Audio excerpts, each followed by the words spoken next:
Good evening and welcome to Undaunted, bringing into the news untold stories. I am Star Smart. Let's begin.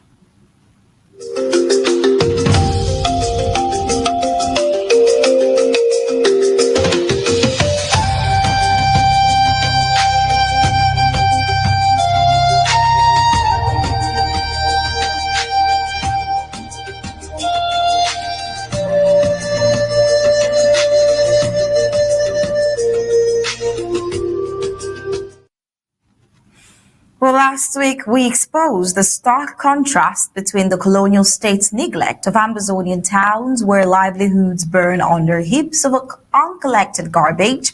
And this week we see the grandiose display of service in French Cameroun cities. The question we ask then remain urgent. Is this deliberate neglect an act of spite against southern Cameroons, and does the state value territorial control over the survival and dignity of Ambazonians? Today we see the new developments forcing us to confront these questions anew. As French Cameroon officials continue to showcase shiny urban initiatives for their own cities, the people of Ambazonia continue to fight for their daily survival amid neglect, violence, and systemic oppression. And as the world watches in silence, can it claim innocence, or does inaction make it complicit in the ongoing evils inflicted upon southern Cameroons? Well, before we try to answer that question, let's take a look at our prime headlines on Undaunted tonight.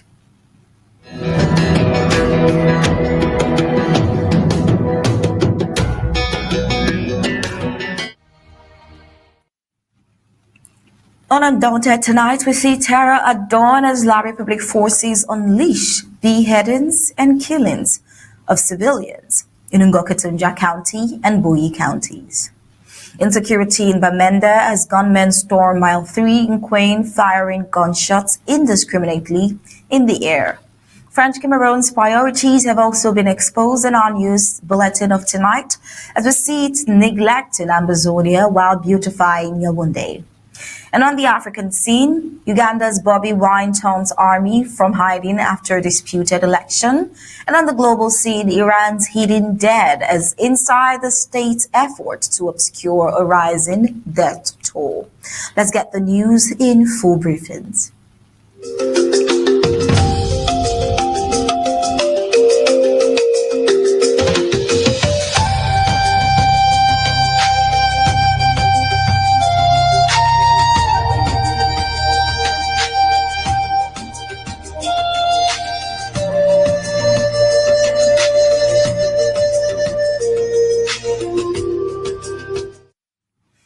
On the 26th of January 2026, residents of Baba 1 in ABC local government area of Ngohketunjia County and Nzerem village in Zikwa local government area of Beautifying County awoke that Monday to scenes of horror following coordinated overnight attacks by La Republic du Cameroun terrorist forces of occupation.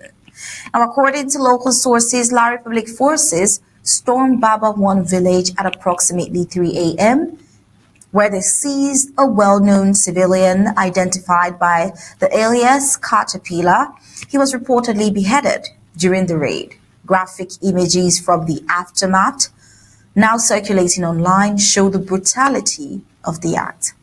Two other civilians identifiable in the footage by green and blue t-shirts were severely beaten after attempting to retrieve the dismembered body parts for burial. Their whereabouts remain unknown as we speak, raising fears that they may have been abducted or even worse, killed.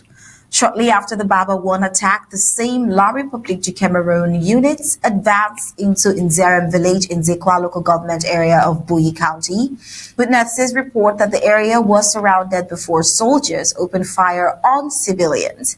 At least 5 people were killed, amongst them a woman and her child who were reportedly shot while sleeping inside their home. 2 houses were also set ablaze during the operation, leaving families displaced and property reduced to ashes. These attacks mark a grave escalation in La Republic violence against civilians in Ngohketunjia and Beautifying counties. The deliberate targeting of unarmed residents, the killing of women and children, acts of beheading, and the burning of homes constitute serious violations of international human rights laws and humanitarian rights laws. Community members describe a climate of fear and uncertainty, with residents fleeing or remaining in hiding as military movements continue in the area. As tensions rise across the northern zone of Ambazonia, calls are growing for an independent international investigation into these atrocities, urgent measures to protect civilians, and unhindered humanitarian access to affected communities. Rights advocates warn that without accountability and sustained monitoring, such terror operations will continue to claim innocent lives. The situation remains volatile for the peoples of southern Cameroun. But then there's so many questions left to be answered with reports like this emerging. But before we look into those questions that beg for answer, we'll see more from insecurities from Bamenda. We see that insecurity has gripped Bamenda as gunmen stormed Mouth 3 in Nkwen on Monday as well. January 26th, firing gunshots indiscriminately in the air after the gruesome acts of terror reported overnight in Ngohketunjia County and Beautifying County. The violence does not end in rural communities. The same climate of fear extends into Ambazonia's urban centers where civilians continue to live under constant threat.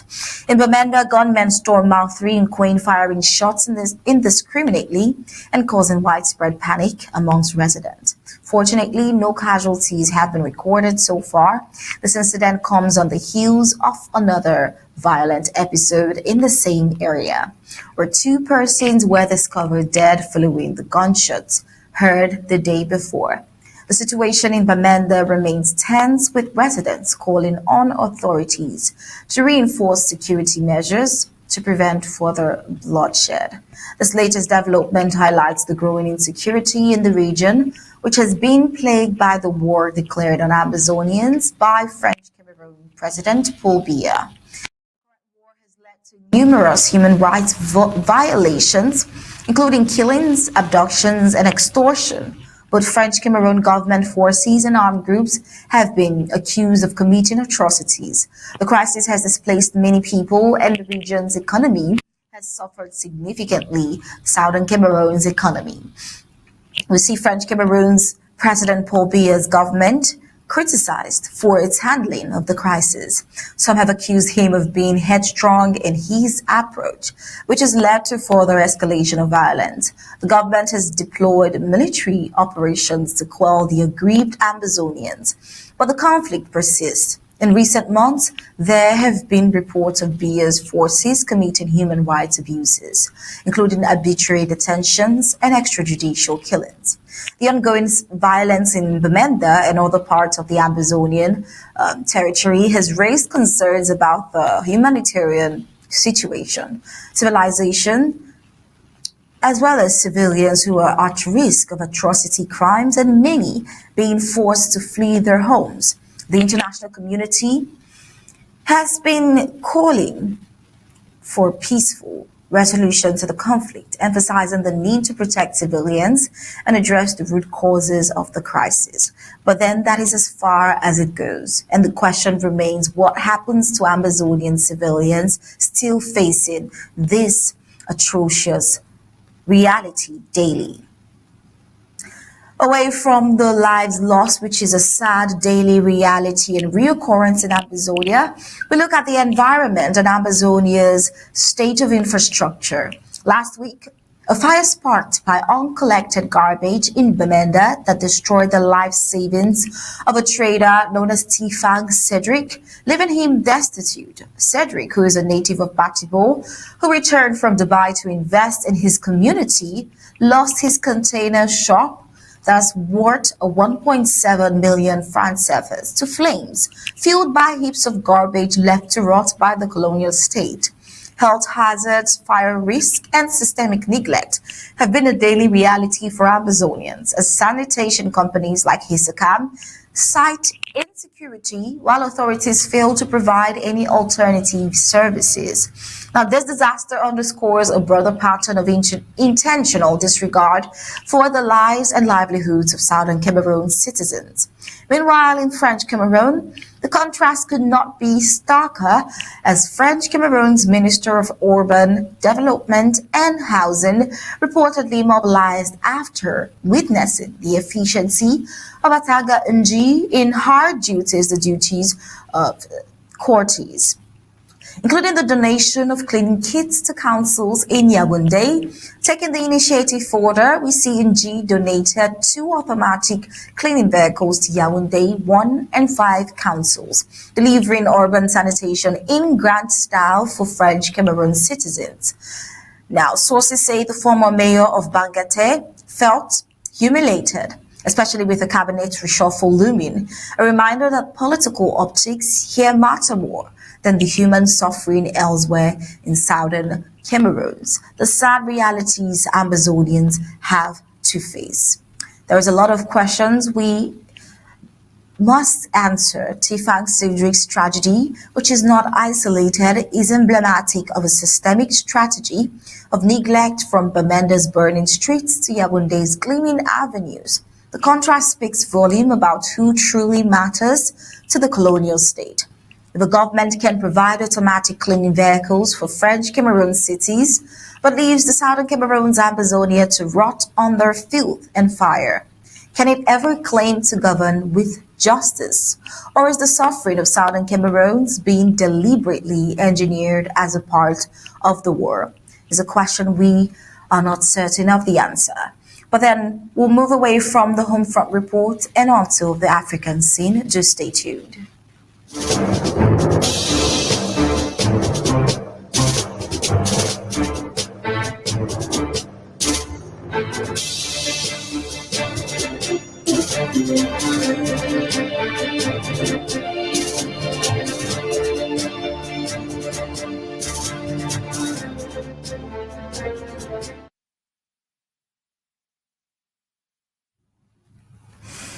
Well, on the African scene, in the weeks following his controversial election victory, we see Guinea's newly inaugurated President Mamadi Doumbouya. He has moved to solidify his fledgling civilian government by reappointing Amadou Uri Ba as Prime Minister. Ba had led Guinea's government for nearly 2 years during the military junta era and resigned, along with his cabinet, only after Doumbouya's inauguration, a customary step in resetting governance post-transition. By bringing Ba back, Doumbouya appears to be prioritizing continuity and stability at a pivotal moment as Guinea transitions from 4 years of military rule to constitutional governance. The president's decree also outlined plans for a full cabinet with 27 ministries expected to be announced in the coming days. Observers see the choice of Ba, a key figure in Doumbouya's political movement and campaign, as signaling a desire to balance experience with legitimacy, even as critics warn that the return of the same leadership could slow deeper democratic reforms. The reappointment comes against the backdrop of Guinea's recent presidential election in December 2025, which returned Doumbouya to power under a new constitution, despite initial promises that junta members would not run. His government has pledged to focus on economic recovery and social cohesion, but the durability of these commitments and the inclusiveness of the forthcoming cabinet will be closely watched at home and by regional partners. Well, we see with the former transitional president being back in Ouagadougou after a dramatic legal showdown in Togo. Paul Henry Sandaogo Damiba, who led Burkina Faso's 2022 coup before being overthrown himself 8 months later, has been extradited from Togo to his home country to face a series of criminal charges, including corruption, illicit enrichment, embezzlement, and alleged involvement in a recent plot to assassinate the to assassinate the current leader, Captain Ibrahim Traore. We see Togolese authorities say they acted on a formal judicial request from Burkina Faso and secured guarantees for the Miba's fair treatment and procedural rights before approving the extradition. But it is at this juncture we'll have to head on to the rest of the news from across the globe.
Hospitals, morgues, and graveyards across Iran is casting doubt on official accounts of the number of people killed amid recent unrest.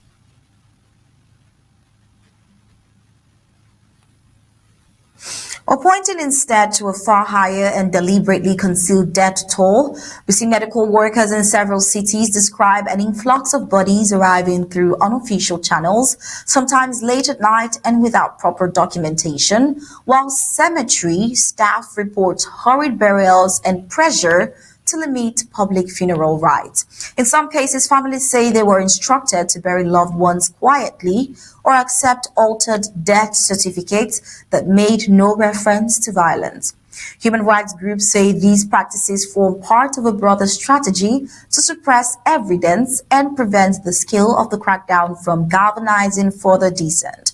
Analysts note that Iran has long relied on information control during periods of instability, but the consistency of these accounts across regions suggests a more systematic effort to manage both domestic outrage and international scrutiny.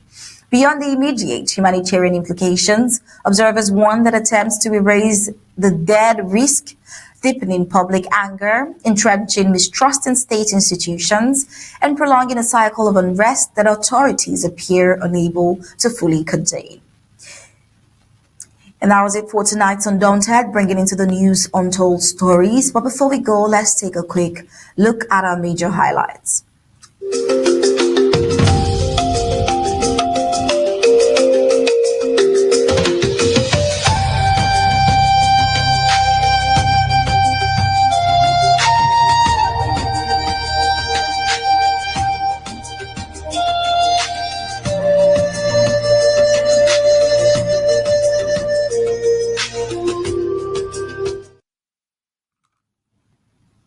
On Undaunted tonight, we brought to you from the home front, terror at dawn as French Cameroun forces unleash beheadings and civilian killings in Ngohketunjia and Beautifying counties. We saw more insecurity in Bamenda as gunmen stormed by 3 Nkwen firing gunshots indiscriminately in the air. French Cameroon's priorities also exposed as we see neglecting Ambazonia while beautifying Yaoundé. And on the African scene, we saw Guinea's new president naming prime minister as government takes shape. On the global scene, we saw Iran's hidden death inside the state's effort to obscure a rising death toll. And that was it for tonight's Undaunted, bringing into the news untold stories. On behalf of the entire Undaunted newsroom, we say thank you for watching. We leave you with ABC Amba TV images. Good night and God bless you.